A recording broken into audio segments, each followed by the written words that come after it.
में आक्रोश, गुस्सा है। कॉमेडी शो में विवादित टिप्पणी को लेकर आक्रोश देखने को मिल रहा है। मुंबई से लेकर दिल्ली तक रणवीर के खिलाफ शिकायतें दर्ज की जा रही हैं।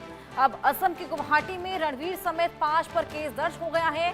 समय रैना के खिलाफ भी केस दर्ज कर लिया गया है। इंडियाज गॉट लेटेड नाम का ये शो, जहां पर रणवीर इलाहाबादिया माता पिता को लेकर एक ऐसी अभद्र टिप्पणी करते हैं जिसके बाद अब देश भर में आक्रोश देखने को मिल रहा है। मुंबई से लेकर दिल्ली तक उन पर तमाम केस दर्ज कर लिए गए हैं। साथ ही इंडियाज गॉट लेटेड के उस एपिसोड में जितने भी गेस्ट वहां पर मौजूद थे, समय रैना के साथ साथ अपूर्वा और रणवीर इलाहाबादिया, अब सभी पर केस दर्ज कर लिया गया है। देश भर में यह आक्रोश उनके खिलाफ देखने को मिल रहा है।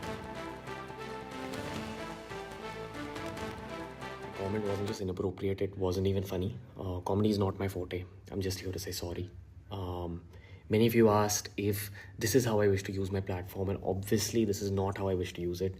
I'm not going to give any context or justification or reasoning behind whatever happened. I'm just here for an apology.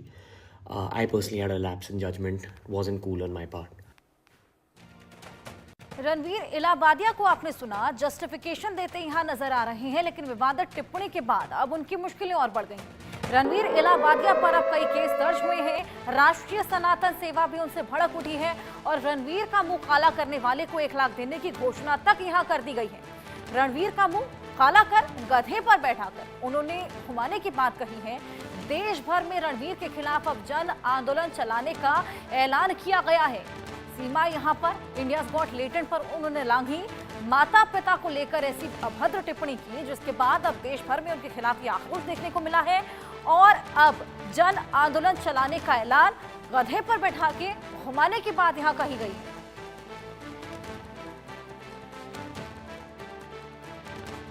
Ranveer इलाहाबादी ने जो बयान दिया है माता पिता को लेकर, उससे पता चलता है कि सुअर के संस्कार क्या हैं और राष्ट्रीय सनातन सेना इसका घोर विरोध करती है और पूरे देश भर में जन आंदोलन चलाकर इसका पुतला फूकेंगे। और मैं सभी भाइयों से अपील करता हूं और अपनी घोषणा करता हूं कि जो कोई इसका मुंह काला करेगा उसको राष्ट्रीय सनातन सेना 1 लाख रुपए का नगद पुरस्कार देगी और इसका घोर विरोध करेंगे। और राष्ट्रीय सनातन सेना के किसी पदाधिकारी को रणवीर इलाहाबादी मिल जाता है तो इसका मुंह काला करके गधे पर बिठाकर इसका जुलूस निकालेंगे। जय श्री राम। और अब बात बिहार के मधुबनी रेलवे